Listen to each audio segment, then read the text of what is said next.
Hello student, my name is Patel Manisha. मैं आज आपको हिंदी पढ़ाने वाली हूँ। तो हिंदी के अंदर मैं आपको पहले एक कहानी सुनाऊंगी और कहानी के बाद हम कौन सा चैप्टर पढ़ने वाले हैं वो देखेंगे। तो मैं यहाँ पर जो कहानी बताने जा रही हूँ वो कहानी आपने सुनी भी है, पढ़ी भी है और आपको पता भी है कि उस कहानी में क्या है। तो मैं आपको कहानी सुनाने वाली हूँ श्रवण और उसके अंधे माता पिता की।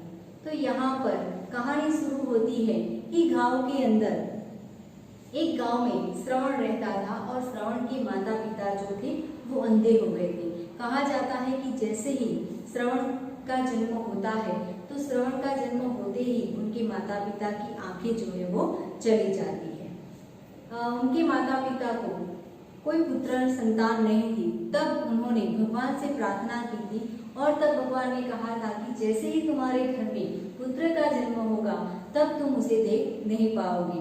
तब यहाँ पर इस तरह से श्रवण का जन्म होता है और जब श्रवण बड़ा होता है तब उनके पिता कहते हैं कि अगर हमारी भी आंखें होती तो हम भी तीर्थ यात्रा करने के लिए जाते, क्योंकि उस गांव में से सभी लोग तीर्थ यात्रा करने के लिए जाते थे।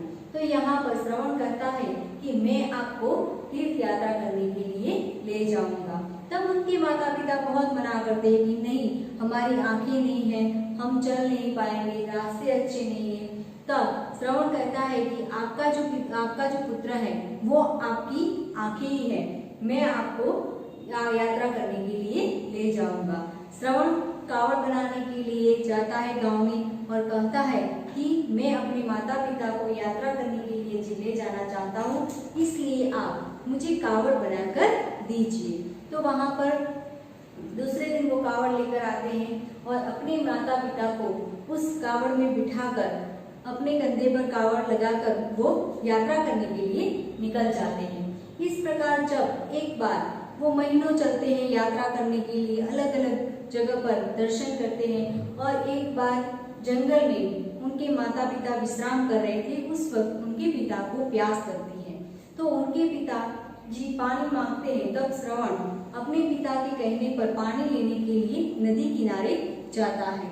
उस वक्त वही जंगल में राजा दशरथ, जो हम जानते हैं कि राम के पिता थे, वो उस वक्त शिकार करने के लिए उस वन में आए हुए थे।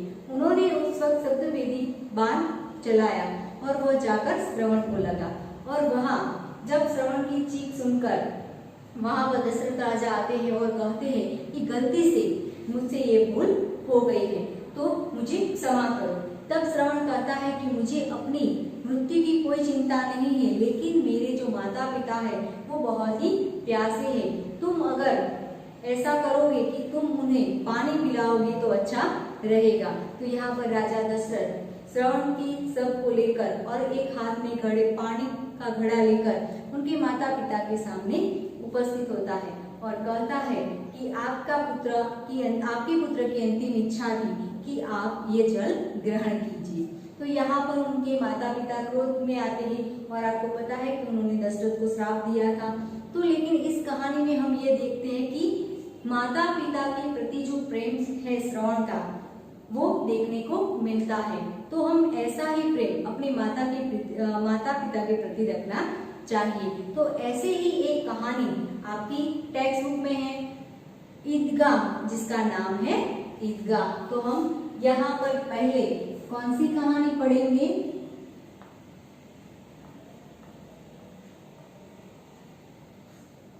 ईदगाह कहानी पढ़ने जा रहे हैं। उनके लेखक है प्रेमचंद। कौन है लेखक? तो उनके लेखक है प्रेमचंद।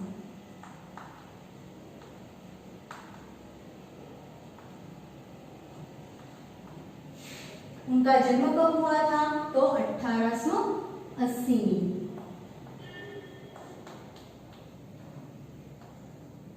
और उनका निधन कब हुआ था? तो उनका निधन हुआ था 1936 में। और कहा जाए कि ईदगाह का साहित्य प्रकार कौन सा है? तो ईदगाह का साहित्य प्रकार कहानी है।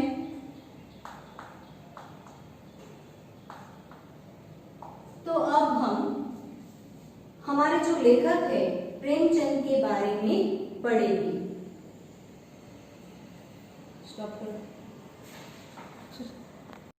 लेखक प्रेमचंद के बारे में जानेंगे।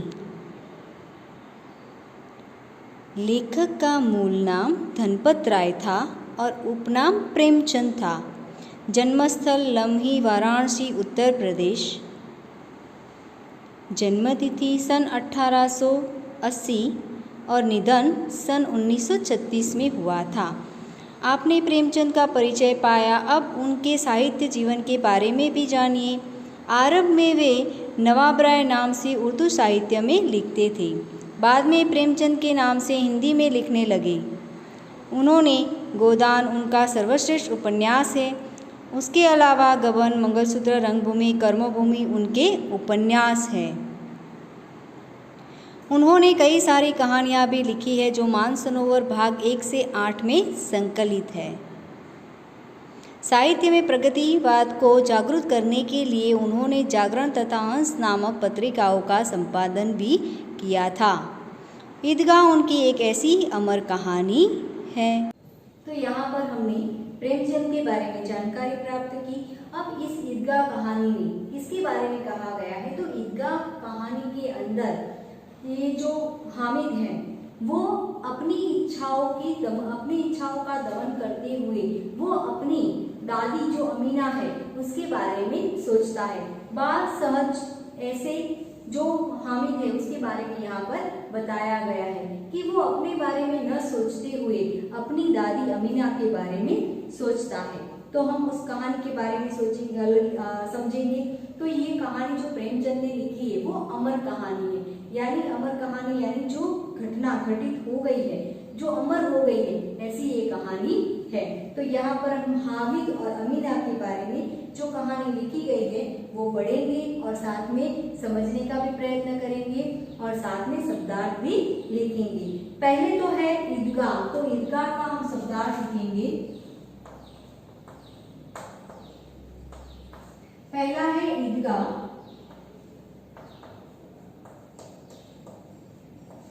तो उसका शब्दार्थ होता है ईद की नमाज, ईद की नमाज पढ़ने की जगह। यहाँ पर ईदगाह का मतलब होता है कि ईद जो मुसलमान लोग करते हैं, ईद आपको पता है जो बकरीद होती है, तो ईद की नमाज पढ़ने की जगह वो लोग भगवान की बंदगी यानी जो जिस तरह से हम प्रार्थना करते हैं उसी तरह वो अपने अल्लाह के लिए नमाज पढ़ते हैं।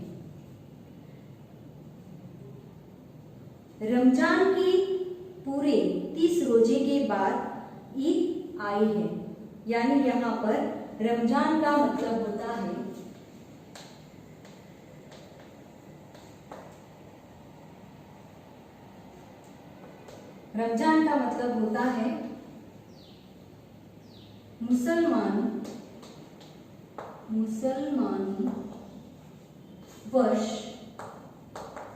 मुसलमानी वर्ष का 9वां महीना, मुसलमानी वर्ष का 9वां महीना। यहाँ पर कहा गया है कि रमजान के पूरे 30 रोजे के बाद आज ईद आई है, यानी आपको पता है कि जो रमजान के पूरे रोजे होते हैं तो रोजों के अंदर क्या होता है कि खाना पीना नहीं होता है। सुबह 7 बजे से लेकर शाम के 7 बजे तक वो कुछ खा पी नहीं सकते।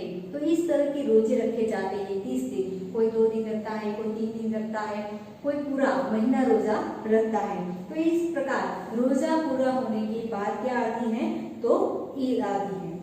कितना मनोहर, मनोहर यानी सुंदर,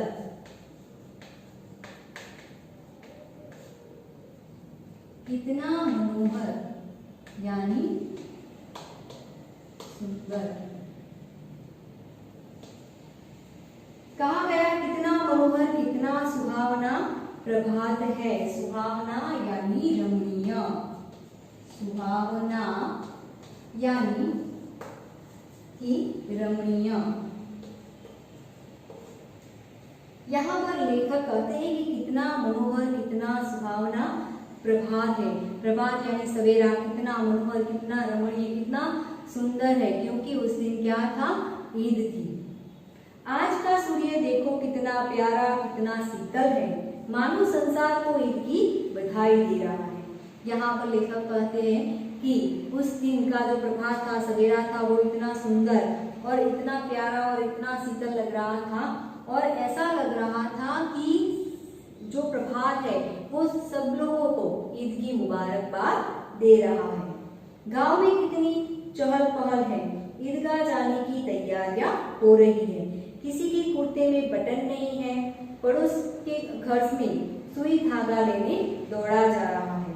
यहाँ पर ईदगाह को लेकर गांव के अंदर बहुत चहल पहल रहती है। अगर आपको भी कहीं जाना हो, कहा जाएगी, जैसे कि मेले में आपके माता पिता ने कहा है कल मेला है, हम मेले देखने के लिए जाएंगे, तो आप पहले दिन से ही मेले की शुरुआत कर देते हैं। तो यहाँ पर भी ऐसा ही है कि जो ईदगाह की शुरुआत हो रही थी, जो ईदगाह के लिए जाने की जो तैयारियां हो रही थी, तो उसके बारे में भाग दौड़, चहल पहल, हर तरफ भाग दौड़ दिखाई दे रही थी। तो यहाँ पर किसी के कुर्ते में बटन नहीं है, तो वो लोग आसपास से, आस पड़ोस में से बटन लाकर, सुई धागा लाकर उसे टाँकने की कोशिश करते कि कल ईदगाह में जाना है तो उस कुर्ते को पहनकर जाना है। तो इस तरह से सुई धागा लेने के लिए भागदौड़ मची हुई है।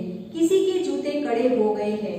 कड़े होना यानी आपको पता है कि जो चमड़े का जूता होता है वो ज्यादा दिन न पहनने पर अगर पड़ा रहता है तो वो कड़क यानी बहुत सख्त हो जाता है, यानी कड़े हो गए हैं। उनमें तेल डालने के लिए तेली के पास भागा जाता है। यानी यहाँ पर तेली, पहले जमाने में ऐसा था कि आपको अगर तेल लेना है तो तेलियों के पास ही जाना पड़ता था, क्योंकि उनके पास तेल के भंडार भरे हुए होते थे। तो यहाँ पर कहा जाता है कि जो चमड़ी के जूते होते हैं उस पर अगर आप तेल से पॉलिश करते हैं तो वो अच्छी तरह से स्मूथ हो जाते हैं। तो यहाँ तक हमने जानकारी प्राप्त की। अब जो यहाँ पर बोर्ड पर मैंने लिखा है वो आपको अपनी नोटबुक में लिखना है, और आगे की नेक्स्ट जो कहानी है वो हम नेक्स्ट वीडियो में देखेंगे और समझने का प्रयत्न करेंगे। Thank you.